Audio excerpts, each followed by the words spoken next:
कहा जाता है कि राजनीति में जब कोई शेर खामोश होता है तो या तो तूफान आने वाला होता है या फिर कोई राज खुलने वाला। और इस बार तूफान आया है देश के उपराष्ट्रपति पद से जगदीप धनखड़ के इस्तीफे के रूप में।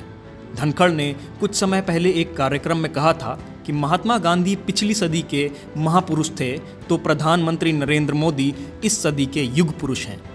फिर ऐसा क्या हुआ कि सत्ता और विपक्ष के नेताओं की खुलकर प्रशंसा करने और उन्हें झुककर अभिवादन करने वाला विशाल हृदय व्यक्तित्व एकाएक मैदान छोड़कर चला गया। क्या सच में ये मामला सिर्फ स्वास्थ्य कारणों का है या पर्दे के पीछे कोई और बात है? उपराष्ट्रपति पद से धनखड़ के इस्तीफे का जो कारण बताया जा रहा है वो ना तो विपक्षी दलों के नेताओं को हजम हो पा रहा है और ना ही आम जनता को।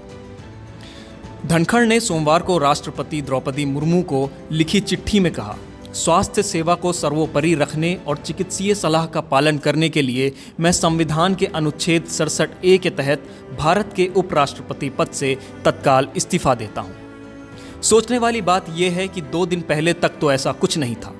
हर किसी को लग रहा था कि धनखड़ 2027 तक अपने पद पर रहने वाले हैं।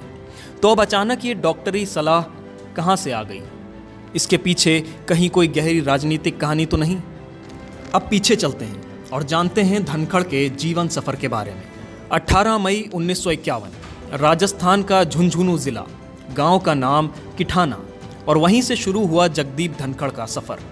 एक जाट परिवार का सीधा साधा लड़का जिसे स्कूल जाने के लिए कई किलोमीटर पैदल चलना पड़ता था, लेकिन उसकी आंखों में सपना था कानून के ज्ञान से दुनिया बदलने का। सैनिक स्कूल से पढ़ाई, भौतिकी में ऑनर्स, फिर राजस्थान यूनिवर्सिटी से LLB, और यहीं से शुरू हुई वकालत की वो यात्रा जो देश के दूसरे सबसे बड़े संवैधानिक पद यानी उपराष्ट्रपति की कुर्सी तक पहुंच गई। उन्होंने राजस्थान बार काउंसिल से वकालत शुरू किया और कुछ ही वर्षों में राजस्थान हाईकोर्ट में सीनियर एडवोकेट बन गए। संविधान से लेकर कोयला खनन और अंतर्राष्ट्रीय मामलों में महारथ, और 2016 में सतलुज जल विवाद में सुप्रीम कोर्ट में हरियाणा सरकार का प्रतिनिधित्व करके सबका ध्यान खींचा। कानून की गलियों से निकला ये खिलाड़ी अब राजनीति के मैदान में कूदने को तैयार था। जनता दल से कांग्रेस और फिर बीजेपी, धनखड़ की पॉलिटिकल पिच पर हर बॉल हिट थी। 1989 में झुंझुनू से लोकसभा का चुनाव जीता और 1990 में चंद्रशेखर सरकार में केंद्रीय राज्य मंत्री बने। फिर कांग्रेस में चले गए, किशनगढ़ से विधायक बन विधानसभा पहुंचे। लेकिन असली पॉलिटिकल ट्विस्ट आया 2008 में, जब वे भाजपा में शामिल हो गए और कानूनी रणनीतिकार के रूप में चमके। धीरे धीरे राजस्थान भाजपा में उनकी पकड़ मजबूत होती गई और केंद्रीय नेताओं की नज़रों में वो उभरते गए। और फिर आया वो दौर जब बंगाल की राजनीति गरमाई और उसमें एक नाम था जगदीप धनखड़।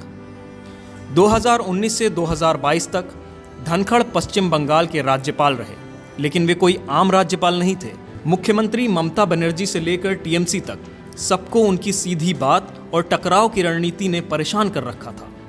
केंद्र और राज्य के बीच की रस्साकशी का सबसे बड़ा मोहरा बन गए थे धनखड़, और इसी पॉलिटिकल बैटलफील्ड में उन्होंने राष्ट्रीय पहचान बना ली। और फिर 2022 में शुरू हुआ उनका नया अध्याय उपराष्ट्रपति के रूप में। जुलाई 2022 में NDA ने उन्हें उपराष्ट्रपति पद का उम्मीदवार घोषित किया और 6 अगस्त को उन्होंने ऐतिहासिक जीत दर्ज की। 710 में से 528 वोट यानी लगभग 74% का विराट बहुमत। दिलचस्प बात यह है कि बंगाल में राज्यपाल के रूप में उनसे ठने रहने के बावजूद ममता बनर्जी ने उपराष्ट्रपति के रूप में उनके नाम का समर्थन किया। 11 अगस्त को धनखड़ ने उपराष्ट्रपति पद की शपथ ली। इसके साथ ही वे राज्यसभा के सभापति बने और संसद के उच्च सदन की गरिमा को अपनी विधि विशेषज्ञता से चमकाया। हालांकि जिन्होंने लोकतंत्र, बहस और पारदर्शिता को सबसे ऊपर रखा, वही अब चुपचाप विदाई ले रहे हैं। क्या धनखड़ किसी खास बिल या राजनीति रवैये से असहमत थे, या फिर ये कोई रणनीतिक ब्रेक है, कोई नया रोल, कोई बड़ा दांव? जो प्रधानमंत्री को अनमोल कहे वो इस्तीफा देकर क्या संकेत दे रहा है? धनखड़ ने अपने इस्तीफे में PM मोदी का खास धन्यवाद किया। उनका सहयोग अनमोल रहा, लेकिन अनमोल चीज़ें फेंकी नहीं जाती तो फिर इस्तीफा क्यों? क्या ये सिस्टम से विदाई नहीं बल्कि पार्टी के अंदर किसी नई पहल का हिस्सा है? क्या उन्हें कोई और बड़ा रोल दिया जाने वाला है?